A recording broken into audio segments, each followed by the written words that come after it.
Oh, wow. Hi. I'm so close. Hi. Sorry, I can back up. That's a lot of face. Okay, first, why are you and Stephen Colbert besties? I saw that on your website.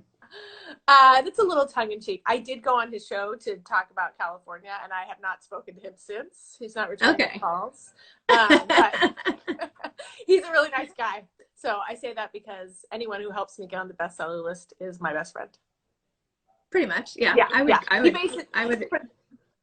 yeah. People who don't And know, he asked people to order my book during a Hachette and Amazon dispute. So a bunch of people started ordering my book from Powell's, and that led to like this crazy experience, the high, this enormous high of my career. wait, So, so explain that just a little more detail. So what exactly happened, if you don't so mind, and then we'll talk about your new book. Hachette, I was California was published by Little Brown, which was part of Hachette, and Amazon were in they were like locked in a contract dispute. And so Amazon, as a bargaining, I don't know what the right word is, to put pressure on Hachette, removed all the pre-order buttons from all Hachette books. So then Colbert, who is a Hachette author, wanted to kind of bring this to light. He had Sherman Alexie come on his show and to talk about the issues and how it was hurting authors who are innocent in all of this. And Sherman recommended my book. So then Colbert wanted to show Amazon who's boss, and so asked Colbert Nation to pre-order my book from any independent bookstore. And so they listened to him, and so people started buying my book in droves, and I was totally unknown author with no expectation of being a bestseller at all. And then I got to go on the Colbert Report, and it was pretty crazy. What I mean, how did that feel? That one moment when you realized, like, oh my gosh, my life is changing. I was in denial for a while. I thought, I'd sell like 40 copies of the book, and then it sold like a couple thousand overnight. I think I did a pretty good job because I probably, like a lot of writers, I'm really good at messing things up with my brain, just making wonderful things terrible by being anxious about them. But I was very much like, okay, I thought that was my trick. yeah, I don't. you Okay, have not fine. cornered the You can market. share it with me, but all right, fine. But I was just like, Eden, this is never going to happen to you again. No talk show host is ever going to exhort people to buy your book, propelling you to the bestseller list, to get you on TV, to give you a national tour. That's never going to happen again. So just enjoy yourself. So I did. I was pretty good about being like, wow, this is crazy. But it was also kind of intense, I have to admit. Wow. It was nice And when then, the storm passed and I could go back to my cave. and now your latest book is Mothers Before, based on your Instagram account. So how did you end up? These pictures are fantastic. Aren't they? Because I'm the editor and not the writer of this one. I feel like it's so much easier to just feel like unadulterated joy about the book. Like there's not a lot of my own ego wrapped up in the book, because I didn't write the essays. They're not photos of my mother. They're just these beautiful, I just think I'm just so proud of it. And I feel like I can say that because I didn't write it. Yeah. So, but you collected so were these in here, were these also on your Instagram account, or are these new ones?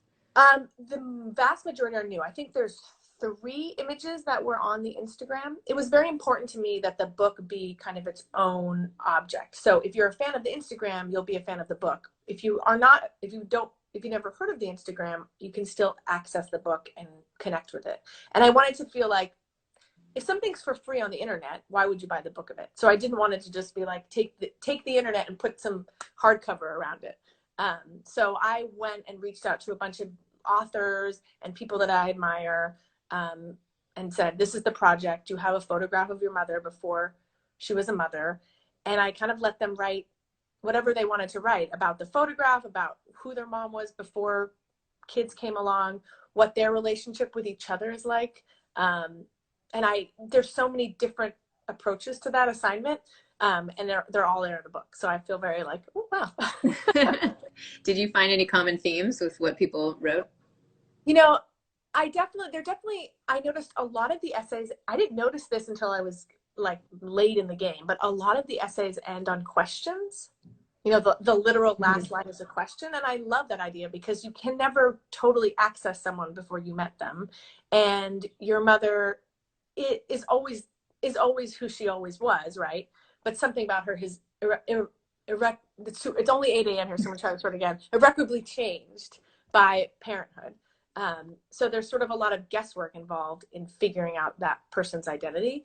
And, you know, there's some people for whom their relationship with their mom is really fraught, and you can feel that kind of wanting for something easier, and like recognizing that probably their mother also has that desire for things to be a little bit easier. And so I love that. I love the essays that are a little bit more about like, my mother and I aren't best friends, and why not? And maybe we could be in another lifetime kind of idea. There was one I really loved about a mom who, I can't remember which author it was. I'm sorry, I should have, well, did I dog ear it? Maybe I did. Well, no. But she was so surprised by how much she looked like her mom. She had like short hair and, oh gosh, now I'm sounding like a woman, but I'll find it. But anyway, she was like, it stopped her in her tracks that her mother, oh wait, I like this one a lot too. And she like couldn't believe it because they don't look alike now. Yeah, that's Katie DeSabato's, where she's like, this is like a time traveling thing where it's like, that is me. She is me. I am her. Yes. Yeah. It's so crazy because I look a lot like my mother. I think there's just something so crazy when you're like, whoa. Like, I don't know, having somebody like a clone, or I don't know. I also really loved this one. When the mother is sort of, she like doesn't even talk that much about her grandmother, and they don't even know who the baby is, but her mother looked like so beautiful and peaceful and all the rest. I don't know. Yeah, that one's by Amelia Morris, who's my Mom Rage co-host. And if anybody who's listens to my podcast, Amelia and her mom, they're kind of like this a lot. So, you know, she really opened up with that essay. And there's a baby, like you said, there's a baby in the photograph. Nobody knows who that baby is. Yeah, nobody knows who it is. Photo survive. It's kind of fun to see. If I like looking at the photos and then kind of getting my own opinion of them, not knowing anyone in the photograph, and then reading the essay, because a daughter's perspective is so loaded and has so much history and baggage and love. And it's kind of fun to see what you as like a neutral observer would think, and then be like, okay, well, what's the daughter taking away from this photo? It can be quite different sometimes. It's nice. I've been reading a lot, and then trying to like remain in the present and just like enjoy my children, and that sometimes can be difficult. But also, like, I get to witness sort of every developmental stage for all of them all day long, which I wasn't getting with my 8-year-old for sure. He's gone all day. Yeah. So I'm sort of trying to just remain in the present, but if the present continues for months, I don't know how like zen I can be about it. Yeah, not saying that there aren't great things. It's just, you know, the uncertainty is totally kind of a lot. Well, are you reading anything great? I just started Prairie Fires. It's the biography of Laura Ingalls Wilder that won the Pulitzer. I just started it. I was such a fan of Little House on the Prairie. They're beautiful books, and I read them to my son a year ago or so. We had read them together, and so my friend Darcy, actually, who's in the book, Darcy Bever, she recommended the book sort of as a richer perspective on her life and her relationship with her own daughter, because apparently her daughter was a heavily edited Little House on the Prairie books. So I just started that, so I'm pretty into it. Awesome. Yeah. Great. Well, Edan, it's so nice to talk to you. Yeah, and where are you based in the world? I'm in LA. Oh, okay, great. Yeah. Well, I'm in LA a lot, or I used to be. So maybe one day these days we can meet in person. Yeah. Thank you. It's my dream. Anyway, thanks so much for coming on. Mothers Before. Get it? Great Mother's Day gift. Here we go. Bye.